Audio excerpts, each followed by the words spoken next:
yaa ngi koy wax que dañu mériter une sanction mais aujourd'hui est-ce que quand même nekkul ne la responsabilité est partagée entre le pouvoir et l'opposition parce que li fa am quand même gis nañu xëccoo boo xam ne li njëkk a indi coow li déjà ci bëccëg bi coalition Benno Bokk Yaakaar député bu jóg fëgg table bi coow li jóg waaye Yewwi Askan Wi dugg ci ñu demaat ba ci biir ñu yegg ci stade bi. Fatou xam nga lan laay bañ. gis nga diggante dëgg ak safaanu dëgg. ngarale xaju fi. diggante dëgg ak safaanu dëgg. ngarale xaju fi léegi dans ce qui s'est passé à l'Assemblée nationale la principale responsabilité incombe aux députés de Yewwi et de Wallu. ñoom ñoo def lu ñu war a def parce que li ñu def li ci def c'est les conséquences bu ñu defoon ni ñu waroon def xam ne seen revendication bi sur le bulletin ça c'est pas fondé xam ne seen revendication bi sur le cumul c'est pas fondé bu ñu posé woon débat boobu conséquences yi du am donc ñoom c'est les seuls responsables maintenant ceux qui ont détérioré les biens de l'Assemblée nationale qui sont achetés avec l'impôt des Sénégalais ils doivent être poursuivis parce que c'est des voyous. alors ñu continuer ba tey yaa ngi koy wax que ñoom li ñu joxe comme raison mooy les ministres de la République waruñu participer ci li nga xamante ne moom mooy ci vote bi parce que jàpp nañu ne position bi nga xamante ne ñoom am nañu ko moom moo tax waruñu participer ci ay arguments yoo xamante ne déjà yow ànduñu ci ñoom yaa ngi wax ne dañ leen war a topp mais est-ce que ñoom également mënuñu yegg foo xam ne dinañu def yóbbu affaire yi une suite peut-être judiciaire kalaame mbir yi ci kanamu conseil constitutionnel. Assemblée nationale personnelle l'Assemblée nationale. Parce qu'il a fait tout le monde di ko filmer muy arracher un micro le micro de l'Assemblée a coûté c'est l'argent du contribuable sénégalais kooku moom dañ ko war a poursuivre demain et par flagrant délit il y a pas d'immunité parlementaire à lever parce que ce qu'il a fait c'est inacceptable gis nga Fatou république démocratie repose sur l'état de droit sans état de droit il ne peut pas y avoir de démocratie l'état de droit mooy lan nit ñëpp sukkandiku ci loi bi wala pratique parlementaire mënul permettre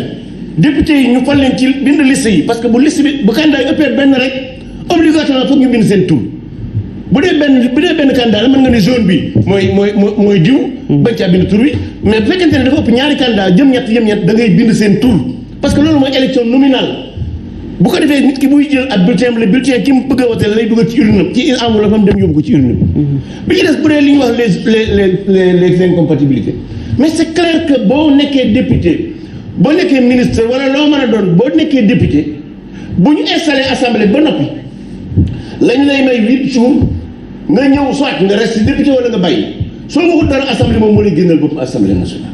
lii mooy pratique moo ne ci réglementaire bi moo nekk ci code électoral bi te moom lañ mës a def naka jekk kon encore une fois li Yewwi def tëruñu ko penn ñoo nekkul ci dëgg et ce qu'ils ont fait c'est extrêmement grave loolu nag ça interpelle les Sénégalais qui ont le souci du pays et de sa démocratie on ne peut pas laisser des voyous bénéficier des avantages de la démocratie pour la ternir. Peut-être voyou c'est trop dire sànq ba tey maa ngi la koy wax dinañ ci ñëwaat. non ma di pas alors je n'ai pas assez dit ce que j'ai envie de dire. Alors ce sont des députés qui ont été quand même. Mais un député un voyou ba député. Et ces gens-là, ils en font partie, c'est des voyous. Alors, Moundiaye, nuyu nañu la yow aussi dal sur le plateau sànq maa ngi koy wax nga dab ñu ci débat bi installation 14e législature boo xam ne beaucoup de blocage déjà dès le début ñu woo leen à 10h commencé daanaka les travaux boobu ëpp na juróomi waxtu yoo xam ne am nañu ko retard les raisons yi taxoon ñu bloqué ko bokk na ci lu ñu jàpp ne incompatibilité de ministre de la République Abdoulaye Daouda Diallo Abdoulaye Sow mi nga xam ne ils sont ministre de la République et député beneen bi également li nga xam ne moom moo jëm ci bulletin yi ñu jàpp ne il fallait pas quand même bulletin bu weex bu ñu bind ay tour mais des bulletins de plusieurs couleurs ou quand même kenn ku ci nekk dina choisir couleur bi koy arranger situation bi naka nga ko jàngatee en quelque jërëjëf Abdou maa ngi lay remercier ci invitation bi di nuyu sama grand Moustapha Diakhaté honorable député di nuyu également sénégalais ñuy seetaan Fatou tey loo mën a wax sénégalais am nañu leen metti tey kuy sénégalais rek defe naa war nga am lu la metti yaa xam nag nan nga gisee mbir mi mais rek ab li constat bi mooy sénégalais yi nga ànd ak nguur nga ànd ak opposition am nga lu la metti ndax image bi ñu gis ci assemblée du image buy honorer Sénégal image bu ñaaw la bu salte image boo xam ne mënuñu ko woon imaginer assemblée yàgg na am ay coow ci ay procédure ak yooyu mais niveau bi mu yegg nii séntuwuñ ko woon parce que dafa ñaaw bu jéggi dayoo alors li ko waral bari na mais li mën a am rek résultat bi mooy li ñaaw na dañoo mës a jàpp ne dañu am ay député d'un président ñu naan député de parti et bokkoon na ci li Sénégalais yi bëggoon ñu am ay député du peuple maanaam député yoo xam ne député askan wi la mais tey li ñu gis mooy ku nekk ak couleur bi nga ñëwee nga wane sa bopp et bu Sénégalais yi defee élection d'abord lu mat téeméer boo jël juróom genn wàll gi bañ a voté loolu rek message la woon pour wane ne député yi Sénégal yi am na warma bu ñu leen war a jox fu ñu war a teg perception bi ñu am ci ñoom bu baaxul tey nga war a dem tànni député lu mat 50% amuñu ko ci participation loolu benn firnde la ensuite ñu voté ne bii pas nañu am équilibre maanaam mu ànd opposition pouvoir ñu bañ loolu message la bu Sénégalais yi jox ak acteurs politiques yi loolu mooy waxtaane leen problème mu Sénégal ba trouver ay solution ci problème mu Sénégal mais waxuñu leen xeex leen waxuñu leen rayante leen waxuñu leen tojtante leen ay taas ay yàq leen assemblée donc pour man moo tax ma ne ñaaw na maintenant booy xool jàpp naa ne bu ñu nee assemblée rupture mooy amoon na lu fi am ñu bañoon moo amati fi constat bi mooy am na fi kon opposition bi am na ci part de responsabilité bu bëri parce que lu daan am la ñu voté yokk jox leen gën leen jox ñoom pouvoir l'opposition ñoo xam ne daal ñu am lu mat 50 députés ñu dem bay méngoo pouvoir ay députés je crois que waroon nañu fayee Sénégalais yi leneen aussi ba mu des yenn comportement yi maanaam indi li ñuy rupture yi ñuy xaar ci ñoom mooy ci toogin ba ci waxin ba ci jëfin ba ñu commencé am ay espoir rupture mais li ñu gis tey lu ñu mën a wax mooy député yëpp boo leen boolee am na ils sont entrés par yàgg na am installation mais mosul am installation bu demee nii installation bi ma daf ñuy rappeler bi gendarme yi dugalee seen loxo ci assemblée gëj na am depuis 1962 depuis Mamadou Dia 62 ak léegi ça fait 60 ans mu mel ni dañuy def recul en arrière de 60 ans ba nga xamante ne pour voter benn loi pour voter installation pas loi sax installation député élire rek ñuy xeex ba ñu gis dëpp gendarme yi dugg foofu mais loolu signal la bu graaw ci réew mi recul démocratique la bu graaw et jàpp naa ne nguur gi war woon tam yegg foofu jarul woon muy yegg ba parce que yàgg na pouvoir boobu président c'est-à-dire war a ñëw yegg ba indi gendarme yi là parce que président assemblée am na pouvoir bi Niass nekk na président assemblée 10 ans mais mosul tànn ko menacé mais yegg foofu mënoon nañu gën a waxtaan yegg foofu bañ a yegg foofu bokkoon na ci sax ñu dax installation bi gën a waxtaan gën ko préparer ba nga xam ne duñu yegg ci ay gendarme di ñëw di superviser le vote loolu lu naxasal démocratie la mais aussi comme je dis l'opposition a aussi sa part de responsabilité dans cette affaire parce que l'opposition dafa juum ñaari yoon parce que loi yi mu évoqué sur code électoral bi ak ci constitution bi yëpp ci juum et moo tax suñu acteur politique yi gis nga parrainage yi ni ñuy juumee ci yu bari suñu acteur politique yi war nañu gën a maîtriser texte yi je crois que war na ñu gën a xool texte yi xam esprit texte yi xam lettre texte yi parce que alors et pourtant dañuy yor li nga xam ne moom mooy code bi ci seen i loxo yor le règlement intérieur xam nga code expliqué parfois même que wax na ne la fii la ñu ko bind muy code électoral muy ne dafa laaj formation tey yoroon nañ ñoom bi ñu demee di def seen séminaire bi Saly muy Benno Bokk Yaakaar muy Yewwi Askan Wi Wallu seen séminaire bi waroon na ñu briefer leen ci règlement intérieur briefer leen ci lan la ñuy installer bureau lan la leen yoon may lan la leen yoon mayul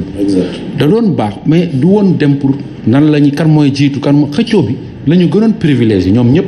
boo xoolee ci Benno gis nga frustration yi mu am boo xoolee ci Yewwi Wallu frustration yi mu am yooyu yëpp seen séminaire yi baaxoon na ci ñu defal leen renforcement de capacité former leen ñu gën a xam texte yi parce que dañoo juum il faut en réalité parce que booy xool dañuy war a différencier mandat bi ak prise de fonction bi ça c'est vrai parce que le mandat commence depuis la proclamation des résultats par le Conseil constitutionnel bu Conseil constitutionnel génne résultat définitif rek tu es déjà député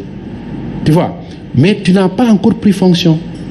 Alors la prise de fonction démarre à partir de jour bi nga xamante ne installé leen boo jëlee mairie dañ leen élire le 23 janvier ñu génn résultat officiel yi mais taxagul woon ñu commencé jël fonction ñu ngi jël fonction jour bi nga xamante moom la leen préfet yi convoqué installé leen ñu installé le bureau yi foofu la fonction bi di commencé et foofu la ñu wax boo demee article 111 que ne fa lay commencé eh bien tànn 8 jours après c'est-à-dire que bu ñu la xësee installé nga jël sa fonction de député tu as 8 jours pour te décider ndax da ngay démissionner ministre wala da ngay des assemblée loolu aussi mooy li am alors moo tax dañuy war a différencier li ñuy wax incompatibilité ak immunité c'est mandat bi la ñuy wax waxu immunité alors parce que ci waxu immunité mooy bu ñu waxee résultat yi génn rek tu es déjà député mais jëlagoo fonction alors beneen bi mooy affaire bulletin yi mënoon na ñàkk parce que lu ñu hérité la suñu ci affaire mais pour plus de transparence comme dañu ko exiger depuis le matin depuis 10 heures plusieurs rencontres ak l'administration est-ce qu'il fallait pas au moins que administration bi cédé wala boog ñu am consensus moo tax ma ne la xam nga moo tax ma ne la responsabilité yi moom laay wax ne responsabilité yi partagé wul dama jàpp ne waroon na mën a am des réunions préparatoires ni ñu waroon former les députés bi ñu demee sali groupe bu nekk formé sa député noonu la l'administration parlementaire waroon convoquer les parties prenantes jéem leen briefer xam déjà problème yi nar a am mu anticiper ci bu ci anticiper woon li yëpp du am beneen bi mooy jàpp naa ne même bi problème bi commencé am président Macky Sall mënoon na jël décret daal di dissoudre le gouvernement parce que en fait gouvernement bi fonctionné tul amatul conseil des ministres amatul dara mais loolu du raison aussi du raison yenn comportement yi nga xamante ne seet nañ ko fa tey assemblée dara mënul justifier violence bu mel nii bu jéggi dayoo nii ci assemblée violence ba ñuy attaquer intégrité présidente muy jigéen bu nekk ci kaw perchoir bi loolu c'est à dénoncer nañ waxante dëgg alors parce que li ñuy xaar ci ñoom c'est des confrontations d'idées confrontations d'arguments mais pas des confrontations physiques loolu Sénégalais mën nañ ko pour éviter confrontation physique moo tax ñu tànn ci ñun lu moins de 1% parce que Sénégalais bu ñu doon dañuy voter loi ne ku nekk na wax sa xalaat dañuy xeexoo ñi dañuy d'accord ci loi bi ñi bañ a d'accord ci loi bi loolu moo indi démocratie représentative et loolu mooy première fonction bu Assemblée nationale mooy la fonction de représentation booy xool ñun 17 millions de Sénégalais lañ si 17 millions yooyu dañ ci tànn moins de 1% mooy 165 ñu représenter ñooñu war nañu am jàpp ne gënuñu ñu ñoom ñuy toogal foofu gënuñu ñu yeey ci dëkk bi dañ leen tànn parce que ñoom ñoo laaj suñu kàddu ñu wóolu leen war nañu am comportement beneen bu ñuy taxawee ba mu des comportement bi ñu gis tey loolu ku ko rafetluwul jàpp naa ne nekkoo ci dëgg ñëpp ko war a ñaawlu pour dire plus jamais ça alors parce que li ñu naan cin bu naree xeeñ bu naree neex bu ne bay xeeñ parce que lii bu fekkee moom lañ nar a continuer 2 ans yi je crois que le Sénégal est mal barré alors honorable